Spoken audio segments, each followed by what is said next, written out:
Hello and welcome to Social History. If you've not seen it before, then allow me to explain. We take a famous football season and retell it as if the internet had existed. This time we're looking at the 1960-61 season when Spurs cruised to a League and FA Cup double. Hold on to your hats, it's quite a story. The new season begins 3 days after a little-known band from Liverpool, the Beatles, well, they performed their first ever gig in Hamburg, Germany. Who are they? Honestly, guys. Spurs hit the ground running when the season gets underway. A 2-0 win over Everton, setting them off on a winning run that eventually ends after 11 games with a 1-1 draw against Manchester City at White Hart Lane. The streak includes a fantastic 3-2 away win at neighbours Arsenal on the same day that ITV broadcast the first ever live Football League game on television. We regret to inform you, fam, that Arsenal Fan TV will be off the air for some time, blood. During that streak, Spurs striker Bobby Smith scores 13 times in the first 10 games. Dear Bobby, my name is Alan Sugar and I'm 13 years old. Please can I have your shirt? Thank you. After 16 games, the league is all but over. Spurs have won 15 matches, drawn 1, and they've scored 55 goals in the process. They're not just winning the league, they're blowing it away! Glory, glory, Tottenham Hotspurs. Glory, glory, Tottenham Hotspur. Glory, glory, Tottenham Hotspur. By the time the new year arrives, Spurs have played 25 league games and won 22 of them, drawing twice and losing just once against Sheffield Wednesday. It's proof that Bill Nicholson's preferred formation of 2-3-5, yes, I am getting that the right way round, is still the most effective way for Spurs to play, even though there's a growing trend to play that fancy football of 4-4-2. And while they're a delight to watch, Spurs also boast the hardest man in football at left half. Remember, there's 2 centre-backs. Scottish international Dave Mackay.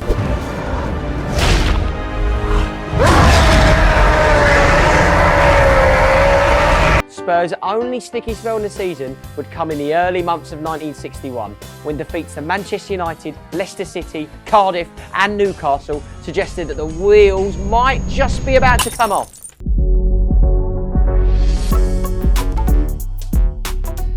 Still, at least they'd beaten Arsenal again. And they easily breezed through to the final of the FA Cup, scoring 19 goals on their way to Wembley and battering the reigning league champions Burnley in the semi-final too. Not that manager Bill Nicholson was already making space in the Tottenham trophy cabinet. Having been at the top of the table for the entire season, Spurs duly claimed their second ever First Division title on April 17th, 1961, 10 years after they won their first. It comes after a 2-1 win over Sheffield Wednesday, and it's Les Allen that gets the all-important winning goal. Allen will be celebrating again soon after as his wife gives birth to a son they call Clive. Clive? Does that ring any bells?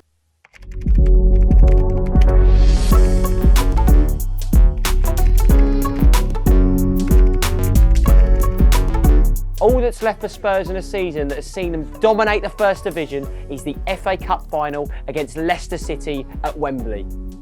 And they do not disappoint. On May 6th, in front of 100,000 fans at the National Stadium, Spurs win 2-0 to become the first English football team in the 20th century and only the third in history to win a League and FA Cup double. When the dust settles on the season, it's clear just how remarkable Spurs' achievement is. Not only have they won the league title, playing some of the most irresistible football and scored a mind-boggling 115 goals over the course of the league campaign, they also didn't relinquish the top spot in the table once. Glory, glory, Tottenham Hotspurs.